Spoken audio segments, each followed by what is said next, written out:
single day.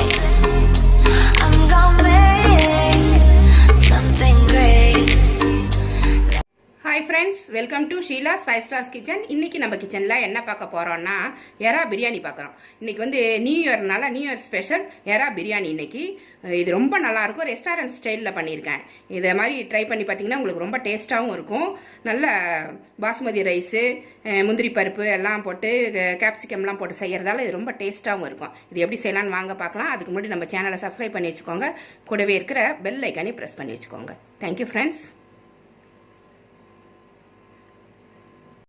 எறா பிரியாணி பண்ணுறதுக்கு ஒரு வானல் சூடு பண்ணியிருக்கேன். அதில் கொஞ்சமாக எண்ணெய் ஊற்றிக்கிறேன். நான் நல்லெண்ணெய் தான் ஊற்றுறேன். நீங்கள் சன்ஃப்ளவர் ஆயில் கூட ஊற்றிக்கலாம், கடலெண்ணெய் கூட ஊற்றிக்கலாம்.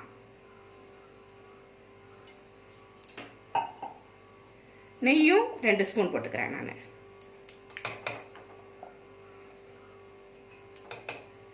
இன்னும் கொஞ்சம் கூட போட்டுக்கிறேன்.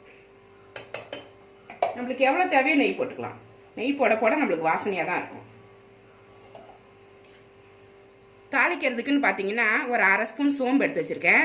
ஒரு 6 கிராம்பு, ஒரு 4 ஏலக்காய், பட்டை எடுத்து வச்சுருக்கேன். இந்த பிரிஞ்சி இலை எடுத்து வச்சுருக்கேன். இது எல்லாமே இதில் போட்டு தாளிச்சிக்கேன்.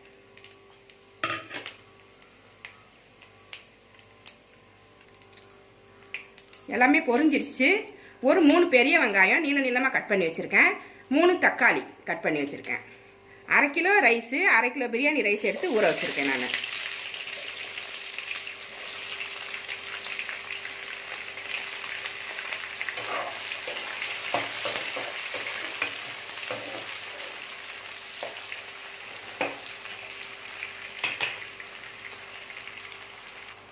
வெங்காயம் நல்லா வதங்கிருச்சு.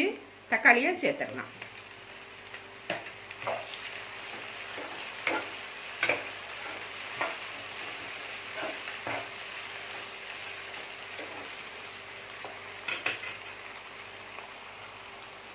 தக்காளியும் நல்லா வதங்கிருச்சு. இஞ்சி பூண்டு பேஸ்ட்டு ஒரு 2 ஸ்பூன் போட்டுக்கலாம்.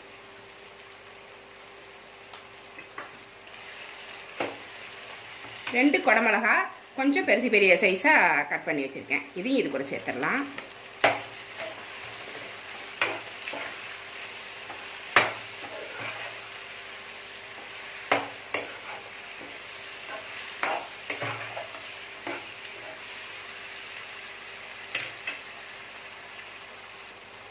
கொஞ்சமாக முந்திரி பருப்பு எடுத்து வச்சுருக்கேன்.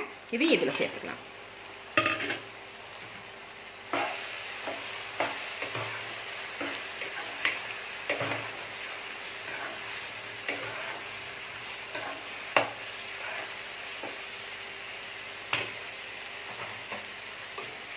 கொத்தமல்லி, புதினா ரெண்டுமே கட் பண்ணி வச்சுருக்கேன். இதில் கொஞ்சமாக இப்போ சேர்த்துக்கலாம். லாஸ்ட்டில் கொஞ்சம் சேர்த்துக்கலாம்.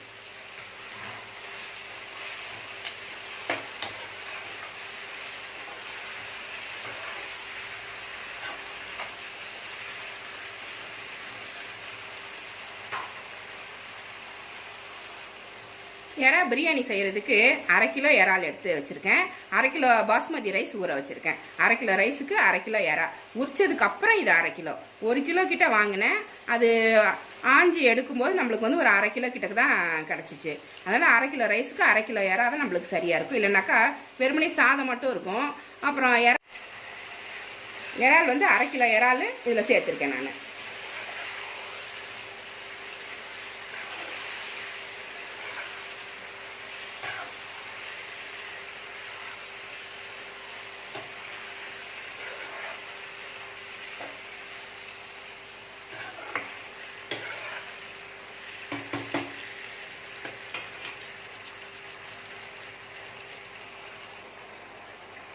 இப்போ இதுக்கு தேவையான மிளகாத்தூள் சேர்த்துக்கலாம். தனி மிளகாத்தூள் காரத்துக்கு சேர்த்துக்க போகிறோம்.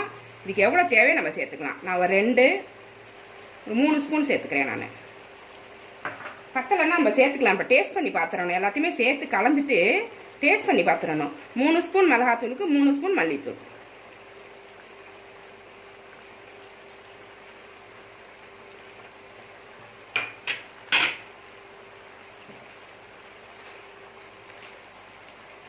கொஞ்சமாக மட்டன் மசாலா கொஞ்சம் எடுத்துருக்கேன். இது கொஞ்சம் நல்லா வாசனையாக இருக்கும். அதனால் இது கொஞ்சமாக சேர்த்துக்கிறேன். நான்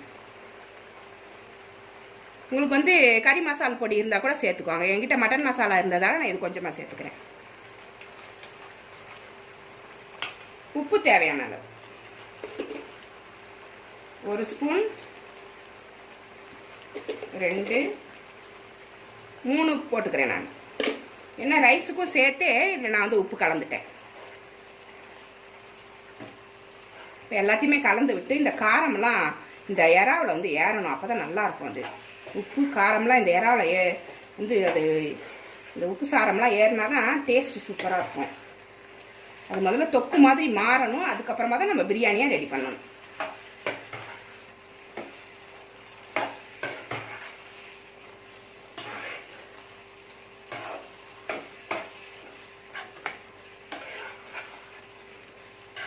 இப்போ எல்லாத்தையுமே கலந்து விட்டுட்டு உப்பு காரம்லாம் செக் பண்ணிக்கோங்க. காரம் பத்தலைன்னா போட்டுக்கோங்க, உப்பு பத்தலைனாலும் போட்டுக்கோங்க.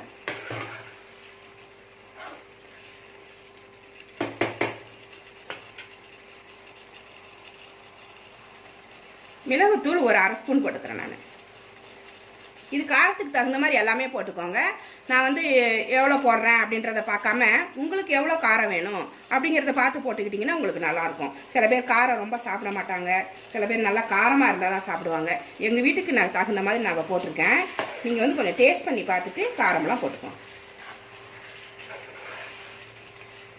இப்போ எனக்கு இது வந்து கரெக்டாக இருக்கும். 2 டம்ளர் ரைஸ் வந்து ஊற வச்சுருக்கேன். அதுக்கு வந்து இந்த காரம் இந்த உப்பு எல்லாமே சரியாக இருக்குது.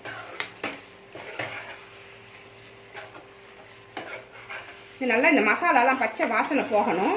அது வரைக்கும் இதை கிளறி விட்டுக்கணும். கொஞ்ச நேரம் அப்படியே விட்டிங்கன்னா இந்த பச்சை வாசனைலாம் போயிடும். அடிக்கடி கிளறி விட்டுக்கோங்க.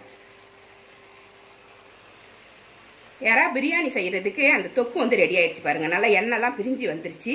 இப்போ நல்லா இருக்குது. இப்போ வந்து ஒரு 1/2 கப்பு தயிர் எடுத்திருக்கேன் பாருங்கள். 1 கரண்டி இருக்கும். இது வந்து கெட்டி தயிராக எடுத்து இந்த போட்டுங்க. ரொம்ப புளிக்காத தயிராக எடுங்க. புளிச்ச தயிர் போட்டிங்கன்னா உங்களுக்கு டேஸ்ட் மாறிடும். புளிக்காத தயிர் போட்டிங்கன்னா நல்லாயிருக்கும்.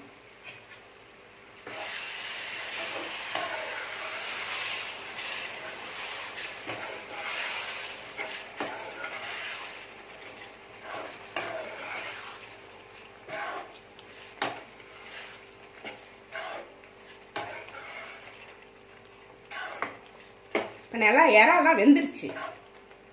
நம்ம கிளறி விட்டுட்டு இருக்கும்போதே இறா வெந்துருச்சு. ரொம்ப நேரம் வேக வைக்க வேண்டாம் இறால் வந்து ரொம்ப நேரம் வெந்துச்சுன்னா ரப்பர் மாதிரி ஆகிடும்.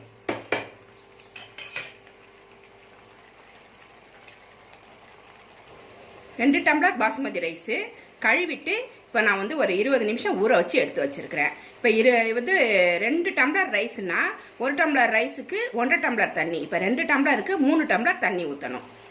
இதுலேயே பாருங்கள், இதுலேயே ஒரு 2 டம்ளர் தண்ணிக்கிட்ட இருக்குது. இதை கணக்கு பண்ணிக்கணும். இதை கணக்கு பண்ணாமல் நம்ம 3 டம்ளர் வச்சிட்டோம்னா இந்த தண்ணியும் சேர்ந்து குழ குழன்னு ஆகிடும் ரைஸு. இப்போ இது 1லேருந்து 1.5 டம்ளர் வரைக்கும் இருக்குன்னு நினைக்கிறேன். அது போக மீதி 1.5 டம்ளர் மட்டும் இதில் தண்ணி ஊற்றி நம்ம பிரியாணிக்கு ரெடி பண்ணிக்கலாம். நான் பிரியாணிக்கு வந்து வெந்நீர் போட்டு வச்சுருக்கேன். அதுலேருந்து எடுத்துக்கிறேன். இப்போ 1 டம்ளர் ஊற்றிக்கிறேன். அப்புறம் ஒரு 1/2 டம்ளர் ஊற்றிக்கிறேன். நீங்கள் கணக்கு பண்ணிக்கோங்க. அந்த எறா தொக்கில் எவ்வளோ தண்ணி இருக்குது அப்படின்றதைய கணக்கு பண்ணிவிட்டு அதை மைனஸ் பண்ணிவிட்டு மீதி தண்ணி தான் ஊற்றணும். நம்ம வந்து ரைஸை மட்டும் கணக்கு பண்ணிவிட்டு அப்படியே 3 டம்ளர் ஊற்றுனீங்கன்னா அந்த எறா தொக்கில் இருக்கிற தண்ணி வந்து சாதத்தை குழ குழன்னு ஆக்கிடும். வெந்நீர் போட்டு ஊற்றும் போது உங்களுக்கு டக்குன்னு கொதி வந்துருச்சு பாருங்கள். நம்மளுக்கு ஈஸியாக சாப்பாடு ரெடி ஆகிடும். தண்ணி கொதிக்கிற வரைக்கும் வெயிட் பண்ண வேண்டாம். இதை வதக்கிட்டு இருக்கிறப்பயே பக்கத்தில் கொஞ்சம் வெந்நீர் போட்டு வச்சுக்கலாம். இப்போ தண்ணி கொதிச்சிருச்சு. இந்த அரிசி இதில் போட்டுருக்கேன்.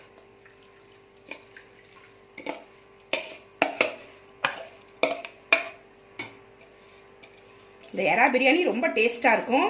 ஹோட்டலுக்குலாம் போனால் நம்ம எறா பிரியாணி தான் நம்ம ஆர்டர் பண்ணி சாப்பிடுவோம். அதுவும் அவங்க சூடாக அந்த பிளேட்டில் கொண்டு வந்து எறா வந்து கமகமான அந்த வாசனையோடு சாப்பிடும்போது அவ்வளோ டேஸ்ட்டாக இருக்கும். அதை நம்ம வீட்டிலே செய்யும்போது நம்ம மன நிறைவோடு நம்ம செஞ்சோம் அப்படின்ற ஒரு சந்தோஷத்தோடையும் சாப்பிட முடியும்.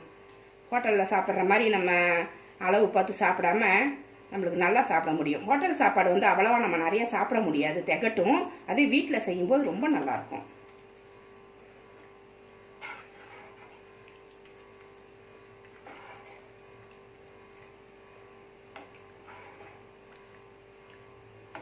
இப்போ பிரியாணிக்கு தேவையான எல்லா பொருளுமே போட்டாச்சு. இப்போ சாதம் வந்து தம் பண்ணி இறக்கிட்டோம்னா நம்மளுக்கு வந்து எறா பிரியாணி சூப்பராக ரெடி ஆகும்.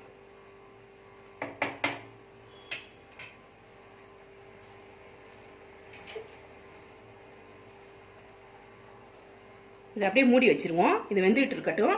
நடுவில் கிளறி விட்டுக்கணும். தண்ணியெல்லாம் வத்திருச்சு. நல்ல சாதத்தில் தண்ணியே இல்லை பாருங்க. இதுதான் வந்து தம் வைக்கிறதுக்கான அந்த பக்குவமாக இருக்கும். இந்த சமயத்தில் கொஞ்சமாக எண்ணெய் ஊற்றிக்கலாம். தண்ணிலாம் சுத்தமாக வத்தினதுக்கப்புறம் தான் நம்ம தம் வைக்கணும். நிறைய பேர்த்துக்கு செய்யறதா இருந்தால் நீங்கள் பிரியாணி பாட்டு வச்சுக்கோங்க. நான் 2 டம்ளர் செய்யறதுக்காக தான் கொஞ்சமாக வானல்லே செஞ்சுட்டேன். நான் மேலாப்பில் கொஞ்சம் நெய் போட்டுக்கலாம். நெய் போட்டு இது மேலே அப்படியே தடவி விட்டுருங்க. கிளற வேண்டாம், அது தானாகவே அது உள்ளே இறங்கிடும்.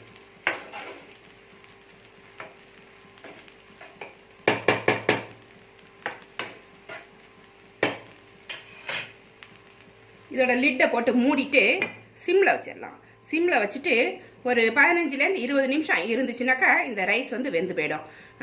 ஊற்றின தண்ணி வந்து பத்தலை, கொஞ்சம் வேகாத மாதிரி இருக்குன்னாக்கா கொஞ்சமாக வெந்நீர் ஊற்றிக்கலாம். ஒன்றுமே அது பிரச்சனை கிடையாது. கொஞ்சம் சுடு தண்ணி ஊற்றி கூட நீங்கள் கிளறி விட்டுக்கோங்க. எனக்கு இது கரெக்டாக இருக்குது, அதனால் அப்படியே நான் தம் வைக்கிறேன். அவ்வளோதான். இது வந்து ஒரு 15 மினிட்ஸ் கழிச்சு இது வெந்திருக்கும். நான் எடுத்து காமிக்கிறேன்.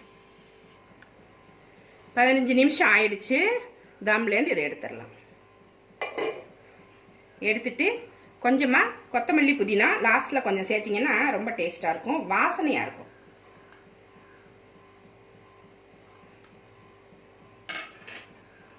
இது ஒரு கிளறி விட்டுக்கலாம். அப்படி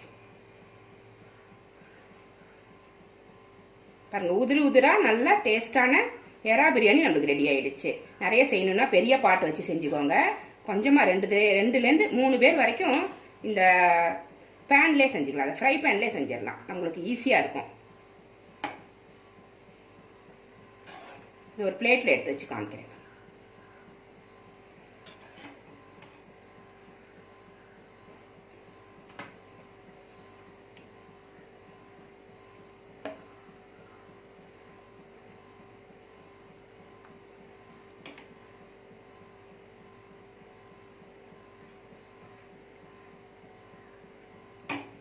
சூப்பரான எறா பிரியாணி நம்மளுக்கு ரெடி ஆயிடுச்சு. நான் போட்ட காரம் எவ்வளோ தண்ணி அளவு சொல்லியிருந்தனோ அந்த தண்ணி தான் கரெக்டாக இருந்தது. காரம் உப்பு எல்லாமே சரியாக இருந்துச்சு. இந்த மாதிரி ட்ரை பண்ணி பாருங்கள். இந்த ரெசிபி உங்களுக்கு பிடிச்சிருந்தா நம்ம சேனலை சப்ஸ்கிரைப் பண்ணி வச்சுக்கோங்க. கூடவே இருக்கிற பெல் ஐக்கானே ப்ரெஸ் பண்ணி வச்சுக்கோங்க. இவ்வளோ நேரம் என்னோட வீடியோவை பார்த்தா எல்லாருக்குமே நன்றி. Thank you friends.